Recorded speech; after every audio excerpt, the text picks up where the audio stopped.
We are not professing to tell you the complete story of these activities.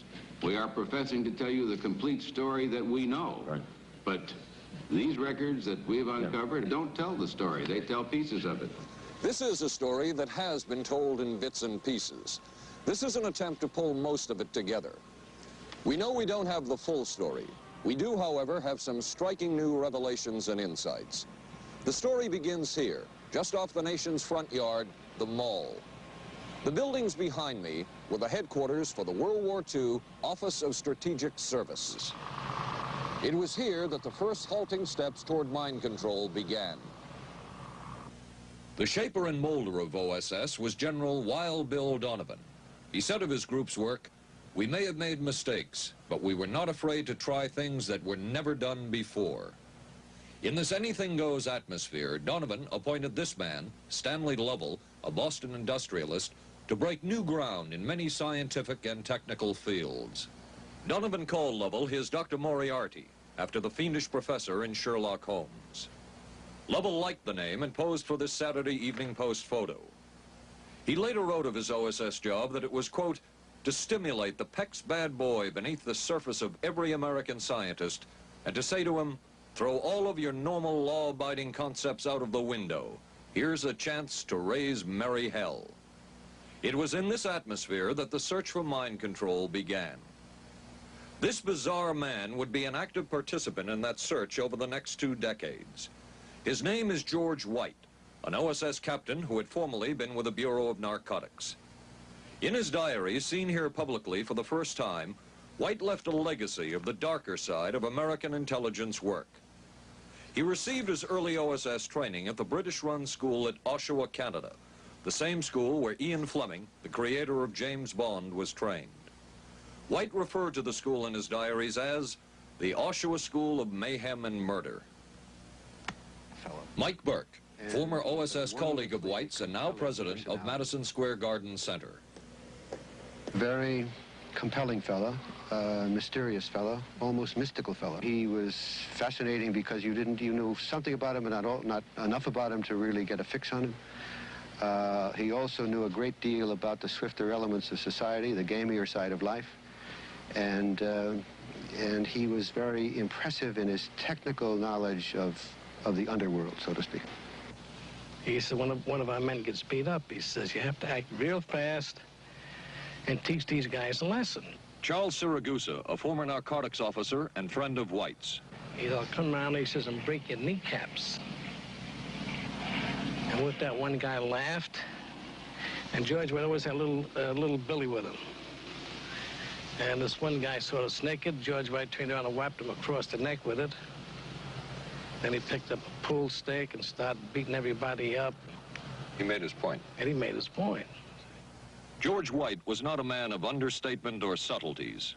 His boss at OSS, Stanley Lovell, referred to him as deadly and dedicated. In this note from White's diaries, it says, call Lovell regarding TD. TD was a rather transparent cover for Truth Drug. George White worked with the Truth Drug Committee here at St. Elizabeth's Hospital in the nation's capital. They experimented with mescaline, scopolamine, and marijuana on unwitting victims. The committee soon learned there was no easy panacea, no truth drug at this stage. But White and later colleagues would not stop trying. The goal remained the same. As this 1952 CIA memo says, the aim is controlling an individual to the point where he will do our bidding against his will, and even against such fundamental laws of nature as self-preservation. But it was a discovery here in Basel, Switzerland, at Sandoz Laboratories by Dr. Albert Hoffman that led the intelligence agencies of America to believe that they had found the panacea.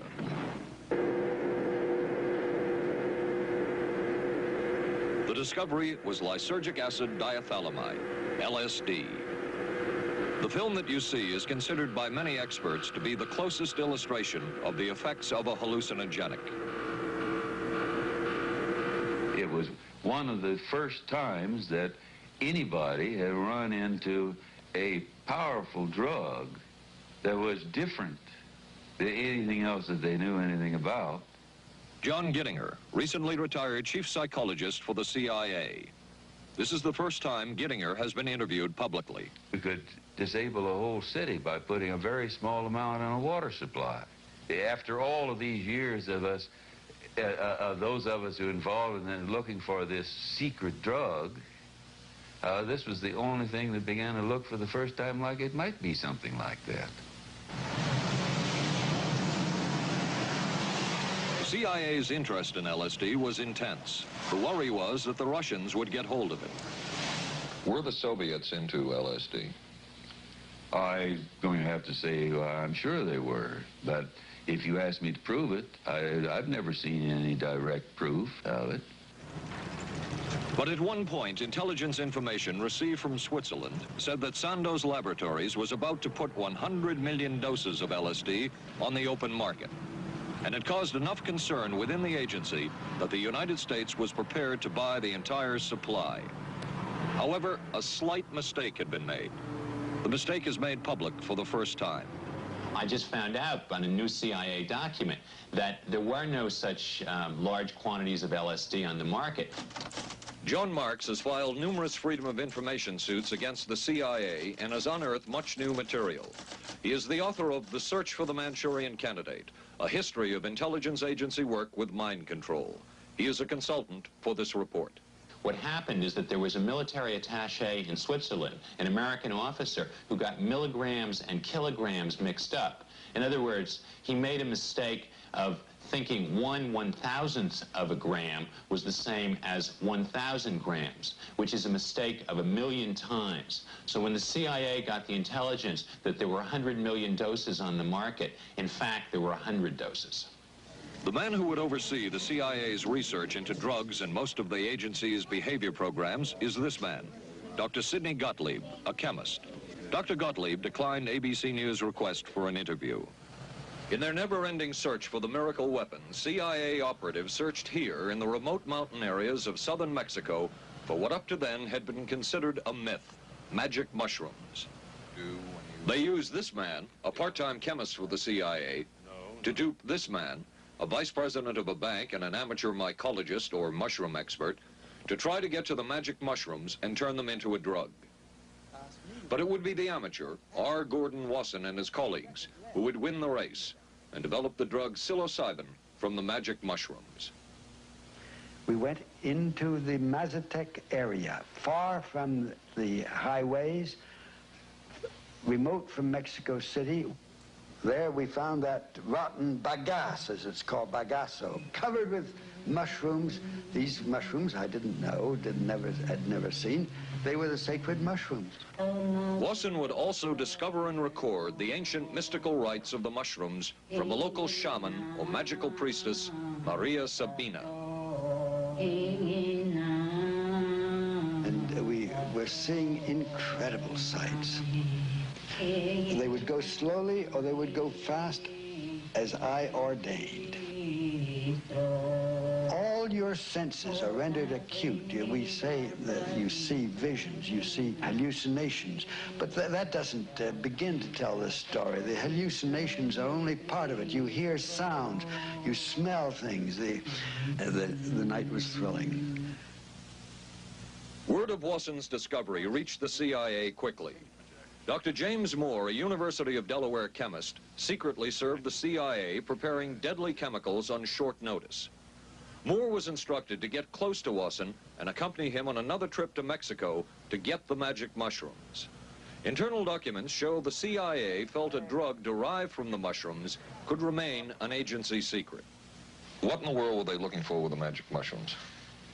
I think the best answer to that is that they were looking for fundamental information on compounds that would be capable of causing changes in behavior, changes in mental attitude. Did you ever consider what would have happened if any of these substances were given to, say, unwitting people? Oh, I don't remember having considered that specifically. What if you, I trust perhaps you've thought about it. Well, I haven't worried about it. Your question again, what would I have thought had I known that Any of these substances would have been given to unwitting persons? You mean a hostile agent of another government? No, I mean think that was probably one of the things they had in mind. I mean testing it out on an American citizen. I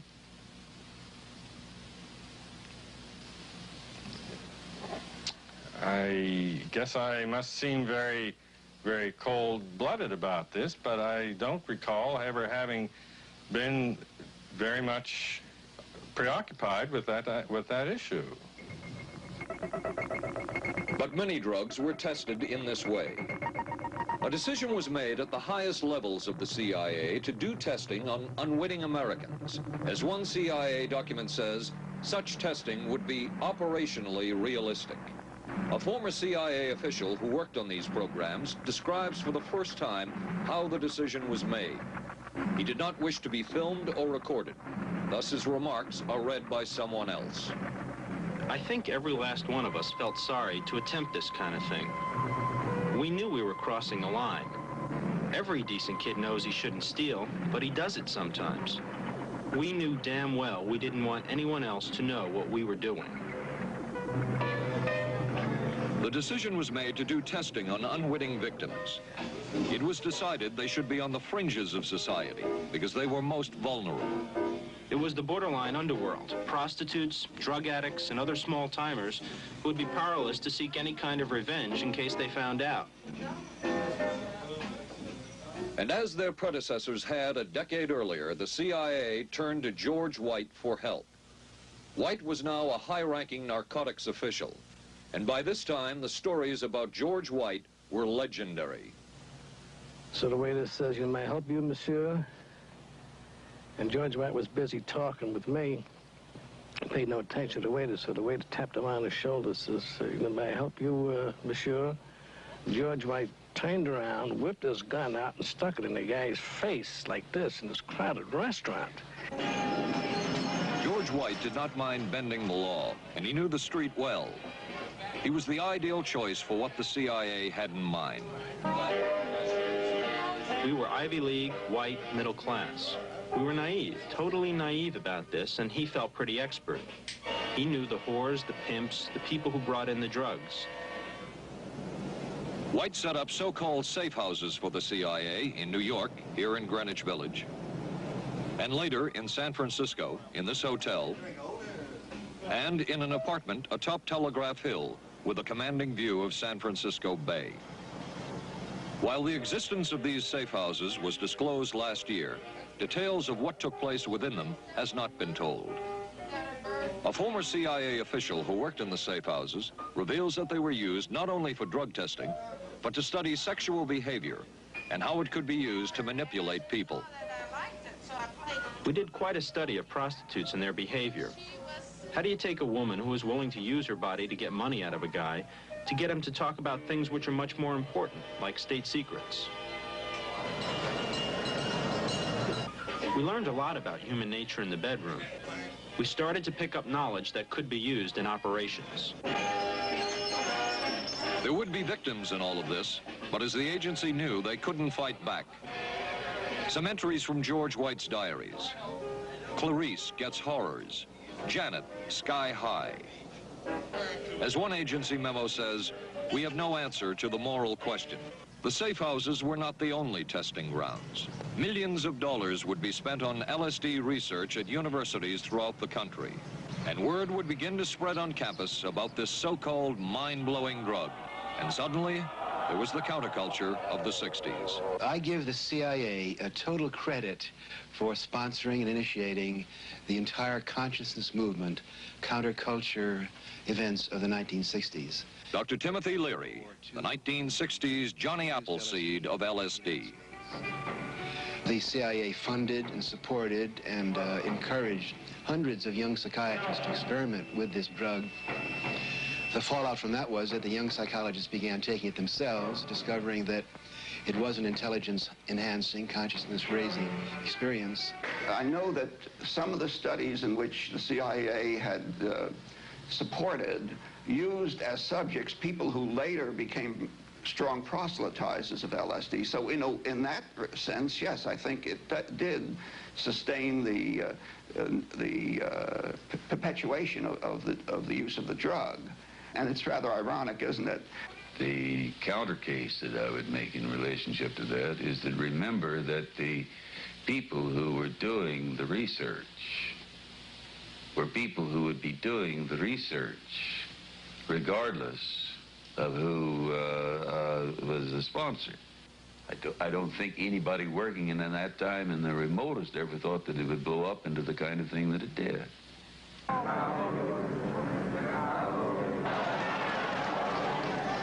History will judge the role of the CIA and other intelligence agencies in unwittingly contributing to the counterculture of the 60s through their intense interest in LSD and other hallucinogenics. But for the moment, at least, the argument can be made that the CIA helped usher in the age of Aquarius.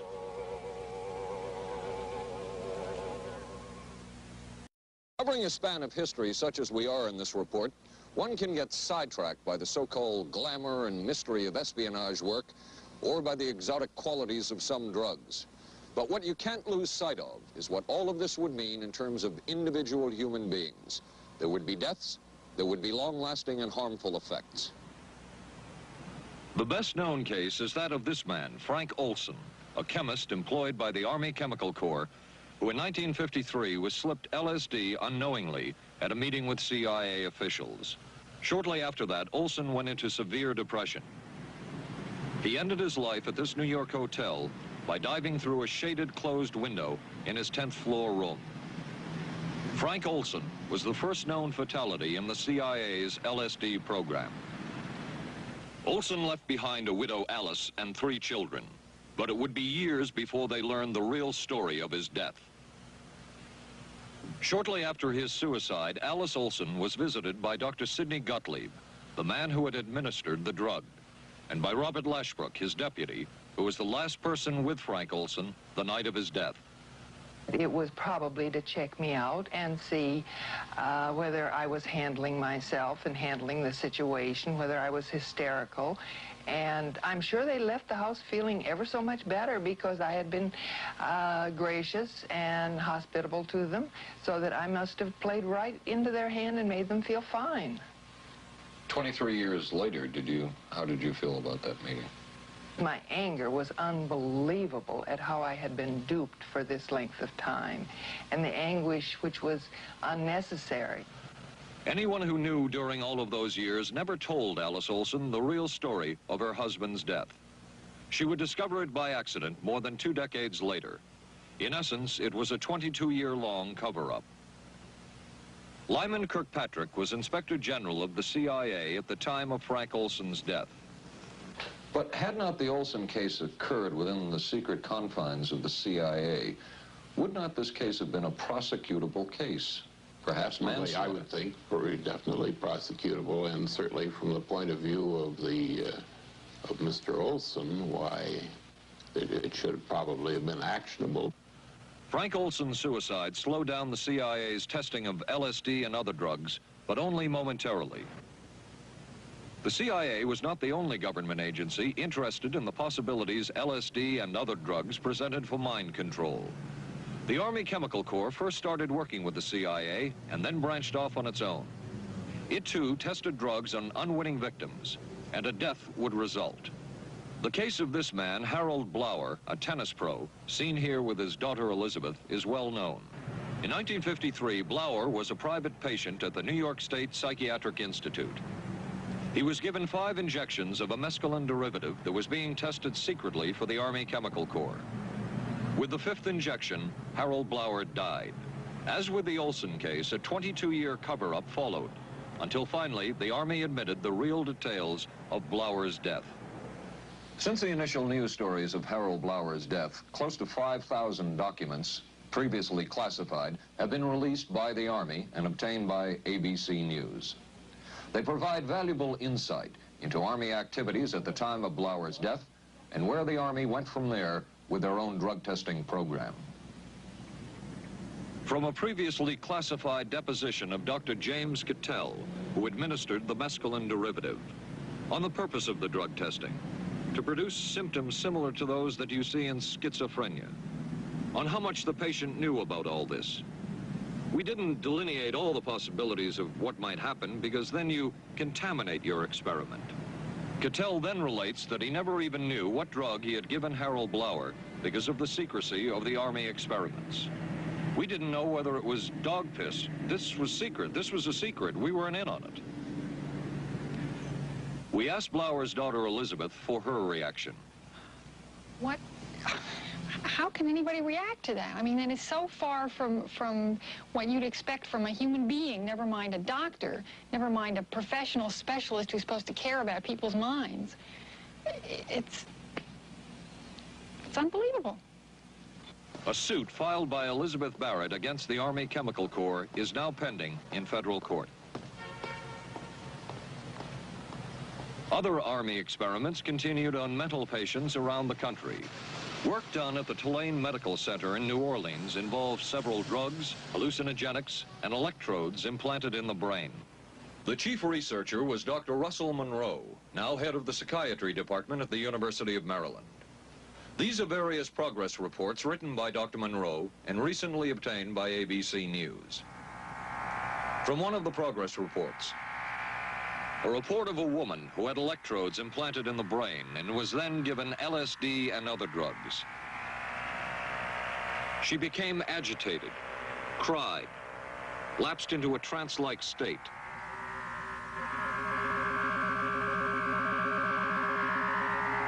Felt as if she were about to have a convulsion, experienced waves of darkness and light, had bizarre sensations in her neck and legs, said somebody was trying to manipulate her body. At this point, Dr. Monroe wrote that the woman was obviously having paranoid ideas. As a layperson, perhaps you can enlighten me. What therapeutic effect would the type of experiment that I just described have on a patient? Well, the therapeutic effect would be indirect. Was this patient aware that she was being given LSD?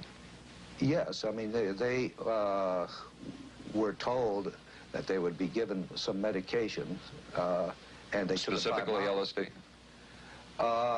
Well, we told them, I don't think that they would have even known what LSD was then at the time. They were told that they were going to they would be given some medications which might make them feel worse. Dr. Monroe, what do you think the Army Chemical Corps was looking for in all of this testing? They were looking for an incapacitating agent, an agent that would not harm the person permanently, but would incapacitate them temporarily. That seemed like a humanistic way to wage a war, if war is necessary. When James Thornwell was given LSD by Army intelligence in 1961, this time it was no experiment. This time, the express purpose was to peel back Thornwell's brain to bear any secret within it. This time, the Army had gone operational. Thornwell, as reported on ABC last January, was an Army private stationed in Orléans, France. Classified documents were missing from his unit. Thornwell became a suspect. His 2.5-month interrogation included administration of sodium pentothal, hypnosis, isolation, and deprivation of sleep. Army documents obtained by ABC News refer to this interrogation as conventional. Despite the severe questioning, Army intelligence was getting nowhere with Thornwell, and it was decided to slip him LSD. For 16 years, Thornwell never knew what had hit him. Tell me about the acid. I'd rather not. It's a bad trip. It's a bad trip. That was a bad trip. The pain was so excruciating. Felt like somebody was sticking me with 1,000,000 pins. You know, just everywhere. Oh, it just...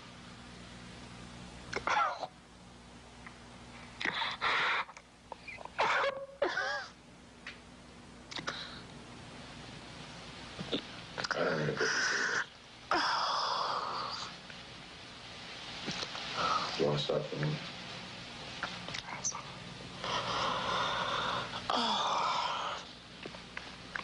I walked around. What's up?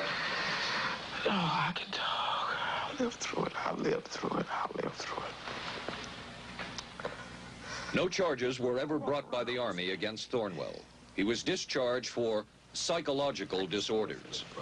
But an Army psychiatric evaluation of Thornwell obtained by ABC News, one which was done prior to Thornwell having been given LSD, says of him, fairly cooperative, oriented, alert, and gave no evidence of psychosis or depression. From the Army's point of view, this type of LSD interrogation was a success. Other documents refer to the exploitability of interrogation subjects, cracking them, keeping them off balance mentally, and providing an economical, speedy, and productive aid to interrogation. From James Thornwell's point of view, it was no success. Thornwell still has serious problems. He's run through 2 marriages. He maintains he can't hold a job, can't concentrate, has nightmares, and feels socially and emotionally isolated. Last fall, Thornwell filed suit against the government in federal court. In a moment, we will examine the closest experimentation to brainwashing that we have uncovered.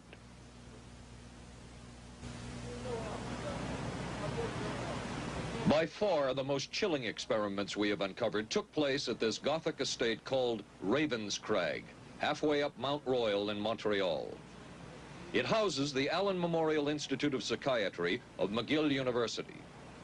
It was here that the CIA funded a series of experiments, severe experiments.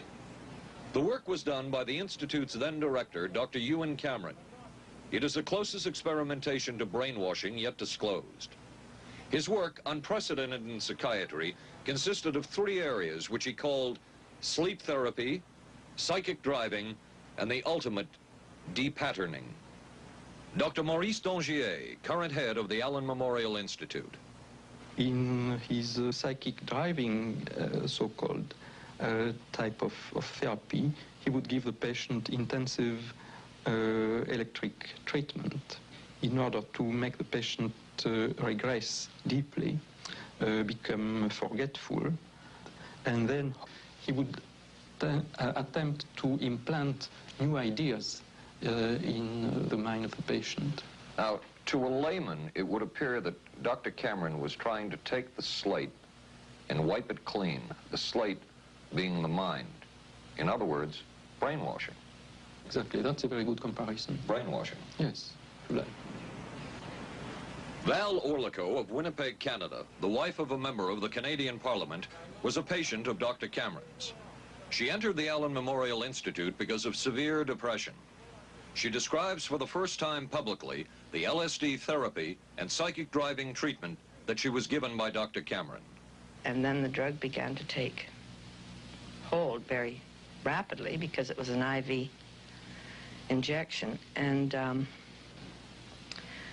things became very furry and very frightening, and had a lot of sensations that it's very difficult to recall.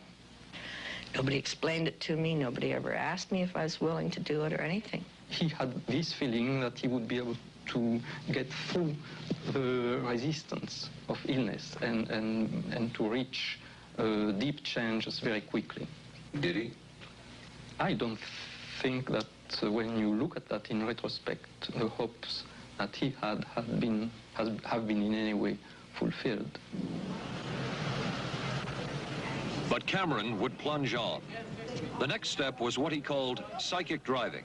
This involved almost endless tape-recorded messages and more drugs for the patient. Cameron wrote that this was the way to make direct controlled changes in personality. I thought this was the coldest and most impersonal treatment that anybody could give to anybody in the world. And I became more and more despondent and more angry. I just became so despondent that I thought I can't live like this any longer. And I thought I would just go out and throw myself underneath the cars on McGregor. I stood on the curb of that street and I stood there and I thought, okay, go. Okay, go. And then I thought, what if you're not killed? What if you're just maimed? What if you don't die and you live and you can't even talk anymore? and I couldn't do it. The most severe technique Cameron used was depatterning. He described it as breaking up the existing patterns of behavior by means of intensive electroshock therapy with prolonged periods of sleep. He carried out these experiments in something he called the sleep rooms. People in there were like babies. They cried, and they were very disoriented. And we were very afraid of the sleep room. We used to walk very carefully against the side of the corridor that was opposite the sleep room with our backs to the wall when we'd go by.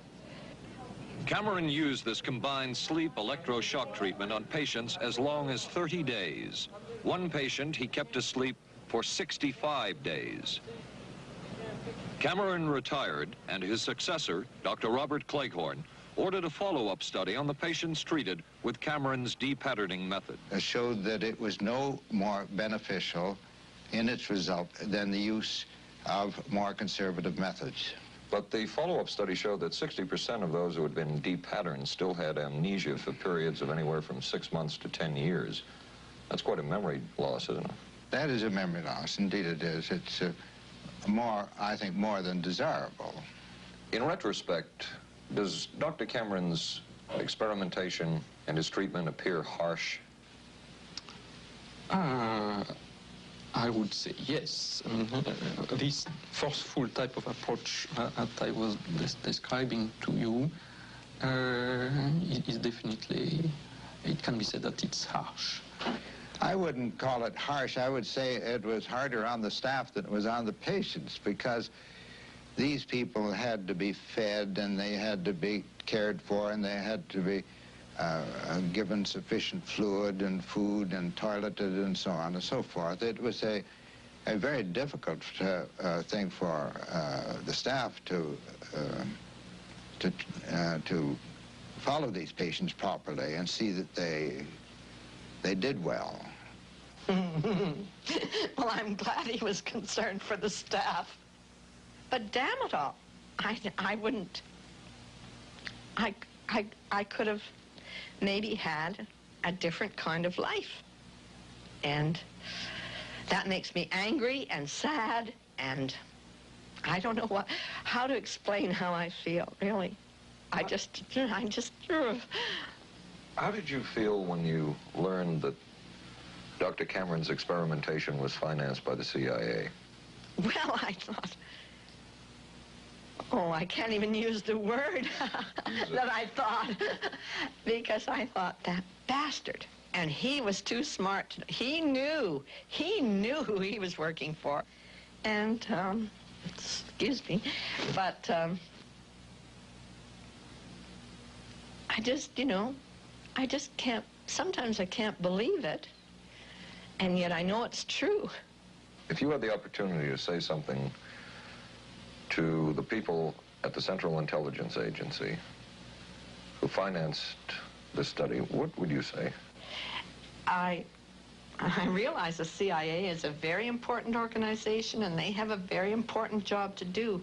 But God, it surely doesn't have to be done on people who are totally incapable of knowing what's happening or having any defense against it. And I can't imagine the mentality of people who would do this. I just can't. As for Dr. Cameron, he died in 1966 while mountain climbing. A colleague wrote of Cameron, "For him, the ends justified the means. And when one is dealing with the waste of human potential, it is easy to adopt this stance." Dr. Cameron seemed ideally suited for what the CIA had in mind. It was the Cold War, and especially the trial of Joseph Cardinal Mindszenty, who was forced to testify in a Hungarian court that he was a spy. And then later, the Korean War, with the coerced and mainly fraudulent confessions of American servicemen. My information took place on the... That would spark intense interest in intelligence circles about brainwashing. The CIA secretly commissioned a study of communist brainwashing methods at the Cornell University Medical Center. A leader of that study was Dr. Lawrence Hinkle. He explains first the Russian method of controlling and breaking a person. Absolutely isolated from everyone else, with one man whose job it is to get you to write the extent to which you are a criminal. In this setting, you can get people to do most anything, do you see? Because you don't have to lay a hand on them. And by the time you get through and you go up before the judge, the fellow says, were you a spy? He says, yes, I was a spy. The Chinese never really had this kind of a state police system. They would get him in, and all this fellow does is ask you to write, rewrite, and talk to him about your whole life. Graduated from pilot training in 1949. While the purpose of the study was to find out about communist brainwashing techniques, CIA documents show that the agency was interested in developing mind control methods of its own to precondition and control Chinese living in this country to be sent back to their homeland as CIA agents. What do you think they were looking for? Well, I think they weren't looking for agents or anything like that. Yet the agency's perception of the work you were doing, in CIA documents we have examined, it says that the project that was being done here, they intended to use everything learned about the new agents to induce them to, quote, to perform acts of a complex, purposeful nature. Yeah, but that was the never effects done. of which may be out of keeping with the individual's That previous sort behavior. of thing was never done. Those people were not, that was, when they first came here, the first people they sent up to see us, do you see, were operational type people from the CIA with some rather wild ideas. Okay, this is their perception of it, if I could No, just it continue. wasn't their perception of it either. No, it wasn't. Dangerous to his being, contrary to any previous consciously expressed intentions and interests, contrary to the good of the individual, and subversive to the goals for which he is consciously I understand working. all this talk. But the situation was, you see, those things were never done because of wise people on both sides. We were not able to do this nor interested in it. They were, though. Some of the low-level people were, but the high-level people were not, to tell you the truth. But documents clearly show that the CIA was attempting to develop agents over whom they had as much control as possible. Agents who would perform tasks contrary to their own good.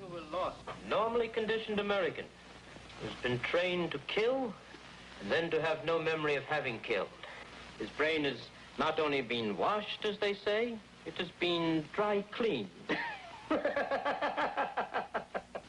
Is a Manchurian candidate, controlled by others to do things against his will, possible? It was a remarkable film because, as far as I'm concerned, it made something totally impossible seem absolutely credible. I would say the answer is yes, but there are many qualifications to that.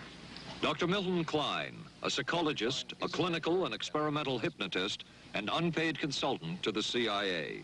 The qualifications would be the subject selected to produce the kind of behavior that you wish, the amount of time, the procedures that are utilized, and the motivations of the people who are designing, executing, and administering the procedures.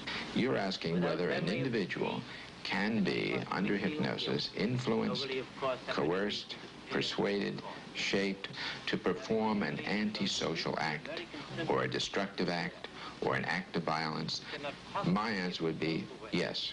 Captain Marco, will you be good enough to lend Raymond your pistol, please? Yes, ma'am.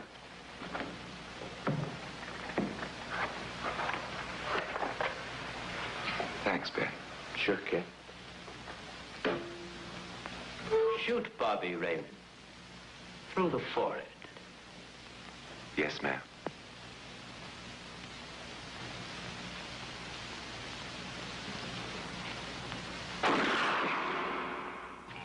How valuable a tool can hypnosis be in the intelligence field? None whatsoever. It has absolutely no use because nobody's ever been able to do that I know of, do it in an operationally feasible way. I'm not in any way saying that hypnosis doesn't take place. I'm not saying there's nothing to it.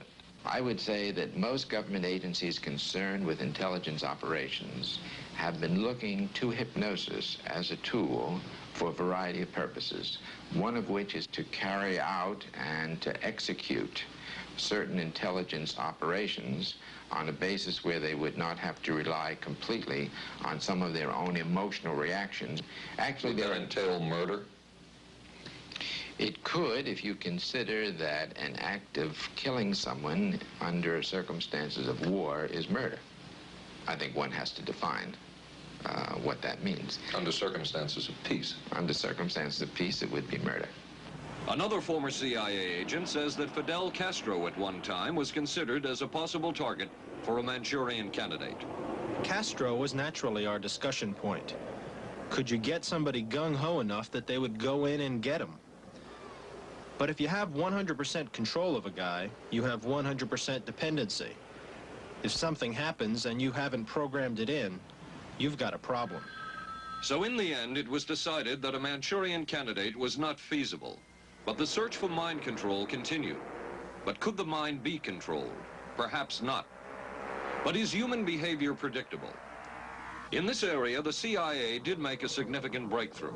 A personality assessment system designed by the agency's chief psychologist, John Gittinger. It comes close to being able to predict how humans will behave. It's really a descriptive system, an attempt to try to describe personality in a relatively systematic way, so that hopefully you can get some kind of an idea to predict what the behavior between different kinds of individuals. Gittinger's system had many uses in intelligence work. One was to draw personality portraits of world leaders. Using Gittinger's system, the agency concluded the Shah of Iran is a brilliant but dangerous megalomaniac whose basic problems resulted from an overbearing father. And there were other applications. Your assessment staff played a key role in helping other governments pick their police intelligence agencies, including, we've learned, the Korean CIA, Uruguayan National Police. Can you tell us about this? No. Author John Marks. The former #2 CIA man in Uruguay told me how in 1966, John Gittinger and an assistant traveled down to Uruguay and gave the tests in order to select members of the Uruguayan intelligence service. A psychologist who used to work for the CIA told me in 1961 he personally traveled to South Korea as part of an American CIA effort to set up the Korean CIA and to give the personality tests to candidates for the Korean CIA to choose the best man for their secret police. But one of the basic functions of Gittinger's system was finding the vulnerabilities of an agent, a double agent, or a potential agent. In its applicability to intelligence work, isn't the PAS system looking for a person's soft spot? Well, of course, the answer to that is yes, but I hasten to say soft spot. This is what I consider a negative word. Of the hundreds of behavioral projects undertaken by the CIA, Gittinger's appears to have been one of the more successful and more conventional. Other experiments were not as conventional. Neurophysicist Dr. Jose Delgado was financed by the Office of Naval Research. In this experiment, the bull is sedated. Electrodes are implanted in its brain. Delgado transmits an electronic impulse to the center of the bull's brain. Delgado has remote control of the animal. Recently released CIA documents refer to the feasibility of remote control of animals and that special investigations will be conducted toward the application of selected elements of these techniques to man. Other areas were examined through the 60s and 70s. Brain surgery, psychosurgery, creation of amnesia, parapsychology, manipulation of genes.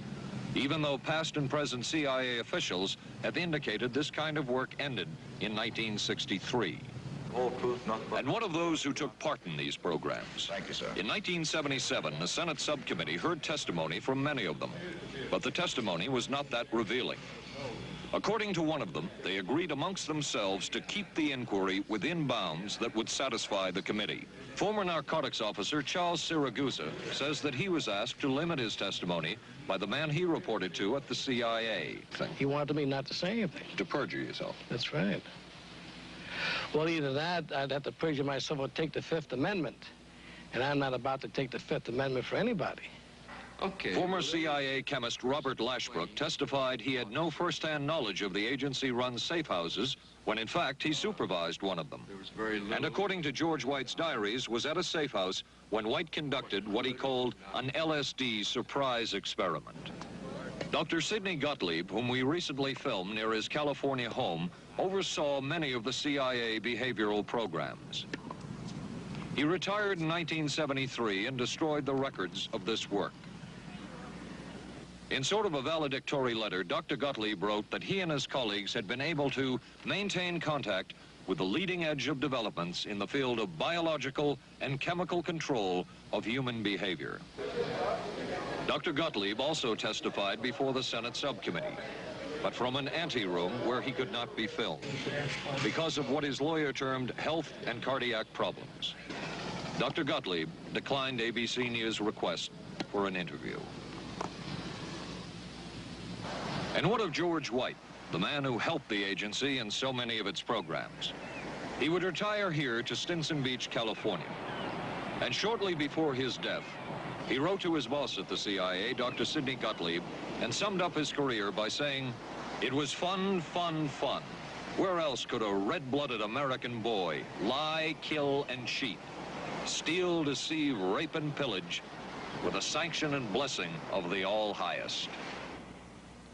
Has mind control been achieved? From all of the available evidence, it appears doubtful. The human will has prevailed up to this point. But as we have seen, work is continuing in this field, work that we still don't know very much about. How deeply are the Russians and other dictatorships into all of this? We really can't say, and the CIA is reluctant to give out information about it. But the basic question remains, what place does all of this have within a democracy? One final point should be made. As one of the persons who worked on these programs told us, we are very capable, conscientious, and very dedicated scientists working for our country. Their work speaks for itself. This is Paul Altmaier for ABC News. Good night. President of Madison Square Garden Center. Very compelling fellow, mysterious fellow, almost mystical fellow. He was fascinating because you knew something about him, but not enough about him to really get a fix on him. He also knew a great deal about the swifter elements of society, the gamier side of life, and he was very impressive in his technical knowledge of the underworld, so to speak. He said, one of our men gets beat up. He says, you have to act real fast and teach these guys a lesson. Charles Siragusa, a former narcotics officer and friend of White's. He'll come around, he says, and break your kneecaps. And with that, one guy laughed, and George White always had a little Billy with him. And this one guy sort of snickered. George White turned around and whapped him across the neck with it. Then he picked up a pool stick and started beating everybody up. He made his point. And he made his point. George White was not a man of understatement or subtleties. His boss at OSS, Stanley Lovell, referred his Dr. Moriarty after the fiendish professor in Sherlock Holmes. Lovell liked the name and posed for this Saturday Evening Post photo. He later wrote of his OSS job that it was, quote, to stimulate the Peck's bad boy beneath the surface of every American scientist and to say to him, throw all of your normal law-abiding concepts out of the window. Here's a chance to raise merry hell. It was in this atmosphere that the search for mind control began. This bizarre man would be an active participant in that search over the next 2 decades. His name is George White, an OSS captain who had formerly been with the Bureau of Narcotics. In his diary, seen here publicly for the first time, White left a legacy of the darker side of American intelligence work. He received his early OSS training at the British-run school at Oshawa, Canada, the same school where Ian Fleming, the creator of James Bond, was trained. White referred to the school in his diaries as the Oshawa School of Mayhem and Murder. Mike Burke, former OSS colleague of White's, and now to him as deadly and dedicated. In this note from White's diaries, it says, call Lovell regarding TD. TD was a rather transparent cover for Truth Drug. George White worked with the Truth Drug Committee here at St. Elizabeth's Hospital in the nation's capital. They experimented with mescaline, scopolamine, and marijuana on unwitting victims. The committee soon learned there was no easy panacea, no truth drug at this stage. But White and later colleagues would not stop trying. The goal remained the same. As this 1952 CIA memo says, the aim is controlling an individual to the point where he will do our bidding against his will, and even against such fundamental laws of nature as self-preservation. But it was a discovery here in Basel, Switzerland, at Sandoz Laboratories by Dr. Albert Hoffman, that led the intelligence agencies of America to believe that they had found the panacea.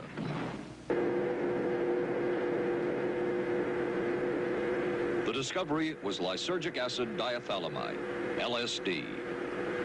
The film that you see is considered by many experts to be the closest illustration of the effects of a hallucinogenic.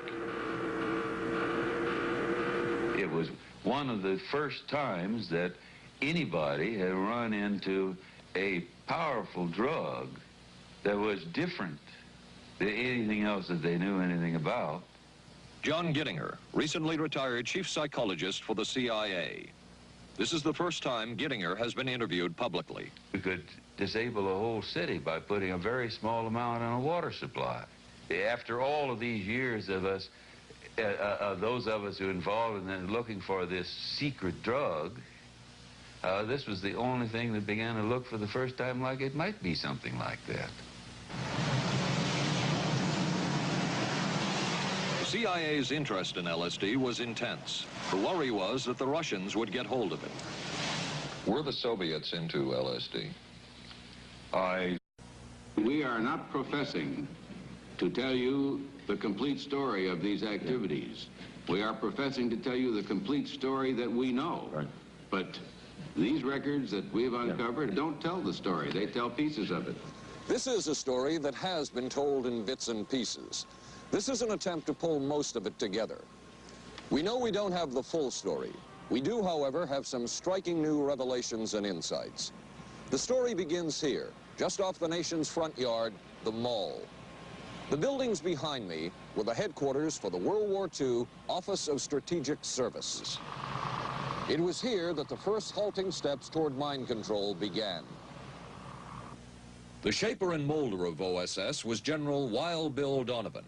He said of his group's work, "We may have made mistakes, but we were not afraid to try things that were never done before." In this anything-goes atmosphere, Donovan appointed this man, Stanley Lovell, a Boston industrialist, to break new ground in many scientific and technical fields. Donovan called Lovell